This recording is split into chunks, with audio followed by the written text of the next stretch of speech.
Hey, what's up everyone? Today, I'm breaking down the latest ripple in the global trade pond. It's all about President Trump's new tariffs that have everyone, from Ottawa to Beijing, buzzing. So, on February 1st, Trump dropped a bombshell. 25% tariffs on most imports from Mexico and Canada, plus 10% on Chinese goods. He says it's about national security, tackling migration and drug issues. But surprise, tariffs on Canada and Mexico were delayed by 30 days after some agreements on drug smuggling. China, though, wasn't so lucky. The 10% tariffs went ahead full steam. How did our neighbors react?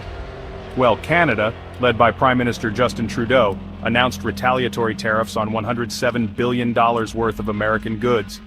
Experts predict this could shrink Canada's GDP by a whopping 2.6%. That's about CAD $78 billion. Mexico's President Claudia Sheinbaum wasn't sitting idle either. She promised a Plan B without specifics at first, but later hinted at some serious retaliation, possibly targeting goods from Republican-leaning states. Watch out, folks. Now, over to China. They slammed the tariffs and are taking it to the WTO. Plus, they slapped a 15% tariff on U.S. coal, gas, and other goods, restricted mineral exports, and even launched an antitrust investigation into Google. China's economy is less reliant on U.S. trade, so they might weather the storm a bit better. But what about the U.S. and its economy? Analysts say it could be rough, reduced GDP, increased inflation, and even recession risks. Mexico is the most vulnerable, facing up to a 4% GDP contraction. The U.S. might see a 1.6% GDP drop. These tariffs could generate $100 billion in annual tax revenue, but expect disrupted supply chains, higher business costs, job losses, and rising consumer prices. Key sectors like automotive, energy, and food could take a big hit. For Canada and Mexico, trade is crucial, representing about 70% of their GDP. Over 80% of Mexico's exports go to the U.S., hitting sectors like auto and energy hard.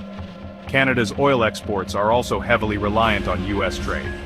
China, though, has diversified trade partners and is less dependent on the U.S., so the 10% tariff impact is softer. This move, under the International Emergency Economic Powers Act, is historic with long-term implications.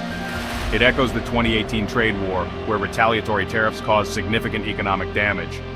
And with the yuan, peso, and Canadian dollar depreciating, the blow of these tariffs might be slightly cushioned. The bigger picture? The tariffs threaten the USMCA and could push Mexico and Canada toward closer ties with other global powers. Domestically, Democrats are siding with our neighbors to pressure Trump. And U.S. states heavily reliant on trade with Mexico and Canada, think New Mexico, Texas, Ohio, Maine, will feel the heat from these retaliatory measures. So there you have it. Trump's tariffs are shaking up global trade in a big way. What's next? Stay tuned and I'll keep you posted. Don't forget to like, subscribe, and hit that bell icon for more updates. See you next time.